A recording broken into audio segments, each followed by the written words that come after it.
Today I found out I don't exist. Don't know how to reconcile that quite yet, though this all came about when I was reading the works of a philosopher named Parfait for a class I'm taking at my university called The Philosophy of the Mind. The name sounded innocent enough, but it did lead me to the questioning of self. And I wasn't expecting this because I think of academia as something that's cold and heartless, which is the exact opposite of the body, which is something that's warm and has a beating heart, live beating heart in the center. Though, today we're reading, like I said, the works of Parfait, and he considers himself something that's called a bundle theorist. And this is in the opposite, this is opposite of what many would call the ego theory. And before I go into what the ego theory is and what bundle theory is, I will explain to you first what his method of his assumption of bundle theory where it comes from. And for him, he says his interest in philosophy started when he discovered the split brain scenario. And in this, it's not really a scenario because it actually happens in real life, but for instance, if somebody has epileptic seizures or other brain mishappenings, what they can do is they can cut the connecting tissue between the left and the right hemisphere, called the corpus callosum. And as you probably know, the right hemisphere controls the left side of the body, and the right hemisphere controls the right side of the body.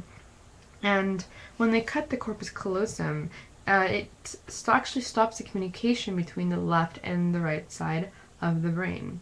And what they find out is when they get somebody who's had their corpus callosum severed and put them in a room with a screen on their right and left hand, with maybe red on the right screen and left on the left screen, and they ask them how many colors do they see, they always say one. But then they have two pieces of paper, one for the right hand and one for the left hand. And they say, okay, on your right hand, write what color what you see, and then they put red. They see the color red, and then they say, please write down what you saw on your what you saw with your left hand, and with the left hand they'll actually put the color blue. And what this means is there's two streams of consciousness happening at the same time. And for someone like me, or a normal person, and I can definitely say that word normal is justified in this case, as most people don't go and surgically detach their left and right hemisphere.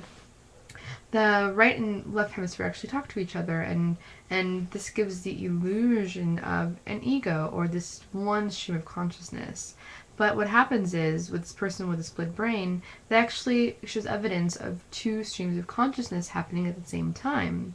So it's virtually, as he didn't go this far, but what I'm deriving from this all is there's two streams of consciousness, which means there's two different people, which sounds really odd. And the reason I feel like they're so close together in their what they see in the world is because they're enclosed in a nice package that we can call the body.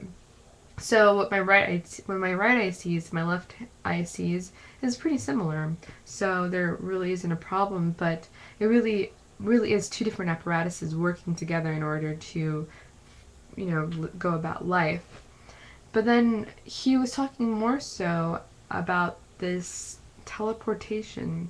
And what he was saying is, if you were going to be teleported, like you'd seen some kind of sci-fi novel or movie, you're actually destroying or killing yourself. And it's not as, crazy or as dramatic or as urgent as, real death, but you really are killing yourself. What's happening is if you're walking into a scanner and it scans all your body parts and then puts you on Mars, are you the same person? Did you die along the way? Even though this person is a direct copy of who you are, is that you, or is it somebody else? And this leads me to the explanation of the bundle theory. And the bundle theory just says that we are just an accumulation of memories and experiences. So as I'm making this YouTube video, I'm adding a new experience to myself, and so it adds more of a definition of what I think of myself. But just say I chose not to make this YouTube video and I decided to just think about it by myself and not share it with the world. Well, did I just become a different person, or what exactly happened?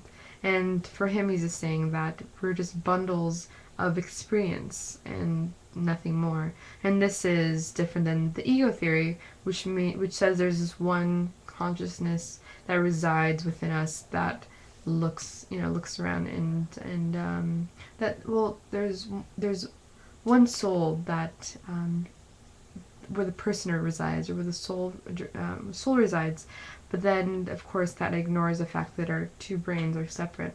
And he actually brought up Buddha during this whole entire thing, which I found very exciting, especially when usually reading philosophy, they keep it pretty secular, and I would even say even further, it's very much, I can't blame them either, because it's really hard to explain or understand religious ideas, and sometimes, and in most cases, it's impossible to test, but it's usually very atheistic, if that's a word. If not, I just created it. And so I was really surprised when you brought up the Buddha. And what Parfait was saying is a bundle theory exactly actually mirrors what Buddha said, as far as we don't have this ego, and the ego is actually just a misconception, which is what Parfait is saying as well, that this ego does seem normal to us and it seems rational to us, but at the same time, it's not the reality of what's really going on in our mind. So really, I don't exist, and it's kind of an empowering notion, surprisingly, I guess. So like when I read this, it made me think of what would happen if they were to remove my right hemisphere and my left hemisphere and put in a different person. Am I the same person? What would happen in that scenario? And of course, reality would be that it'd be two completely different people. And can you say that I died, or what happened? I guess we're dying at every moment, every second, because we're experiencing a new thing. Our bodies are regenerating, as you probably already know. Every 7 years, we actually have a brand new body because of all of our cells, changing and repairing itself, and replicating and that sort of thing. So yeah, I thought that was a pretty interesting idea. So yeah, I guess we're dying at every moment. So what are you gonna do with that? I don't know. So I guess science, again, not surprisingly so, though, backs up what Buddha says. There is no ego. The ego is something that we create for ourselves.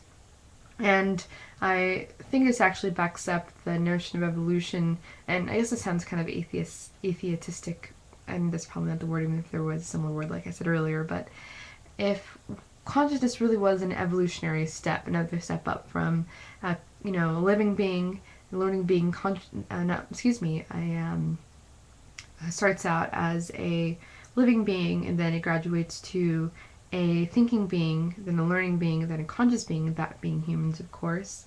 That the ego is actually is necessary in order for survival, because if you didn't have the ego, then you wouldn't have the sense of me and I, as far as like, I need to go and get food, and I need to make sure that I have this weapon to kill the animals or whatever, the sense of I-ness. But that sense of I-ness is actually something that's a fallacy. It's not something that's really true. And the reality is that we are nothing. We are this brain, not this brain, but we are not one single being. Tina does not exist. Which is kind of fun, I think, as far as philosophy. And that is all. I hope you can request, and not request, sorry, I'm a DJ, so I'm used to saying if you like to request things, but hopefully if you're interested in any of this, just look up Parfait and you can learn more about him. I'll send over a Wikipedia link over this way, and hopefully you can make use of that if that interests you. And that is all. Thank you so much for listening, and peace.